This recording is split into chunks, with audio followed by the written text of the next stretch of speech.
The state of the union is not good. Our trade deficit is too large. We must not go back to unwise spending.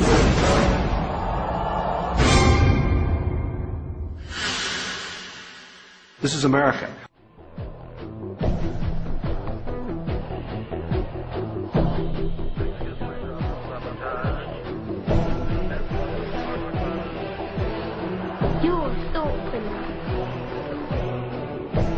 George Orwell once wrote that the great enemy of clear language is insincerity.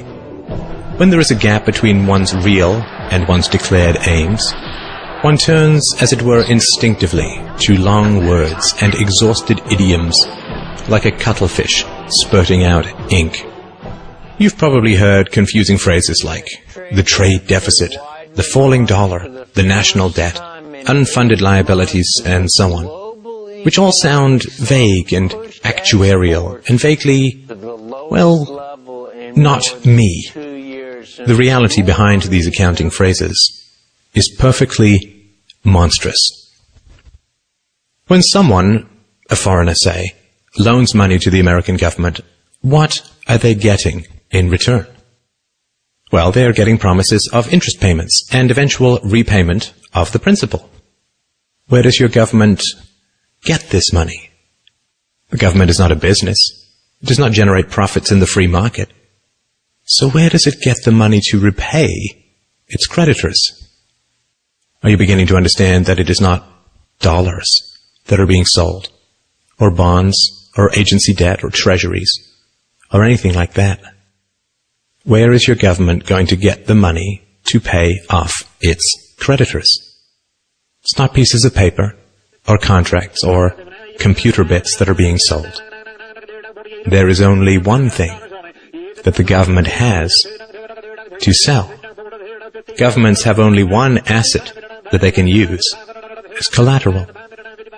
Your leaders are selling you.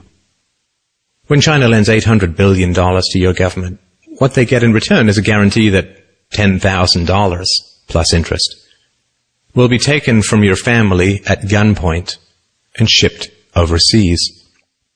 When a farmer gets a loan from a bank, he uses his livestock as collateral. It is the milk and meat his cows will produce in the future that he will use to pay off his loan. The bank is buying a share in his cows. You are the livestock that your leaders use as collateral. The leaders that you cheer for and throw parades for and drop balloons behind and donate money to are selling you to Chinese rulers, to the Japanese, to the Nigerians, to South American drug lords with accounts in the Caribbean banking centers, to Russia, to Korea, to Egypt, to Colombia, to Chile, to the Philippines, to Malaysia, and anyone else who is willing to give them a few dollars in return for the blood, sweat, and toil of your future.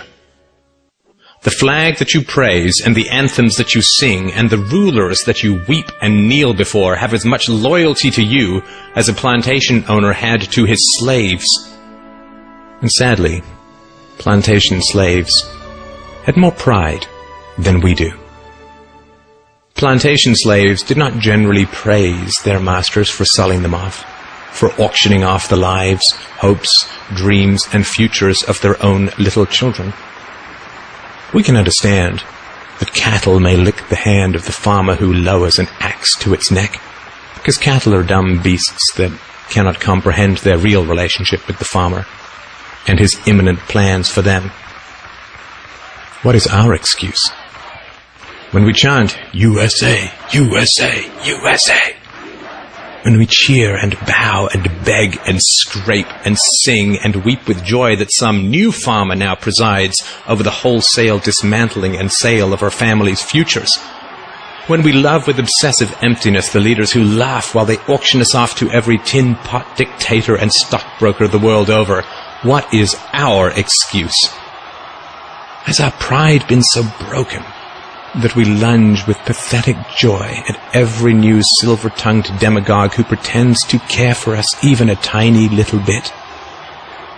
In the future, our children will demand to know why we knelt and cheered as they were sold off on the auctioneer's block.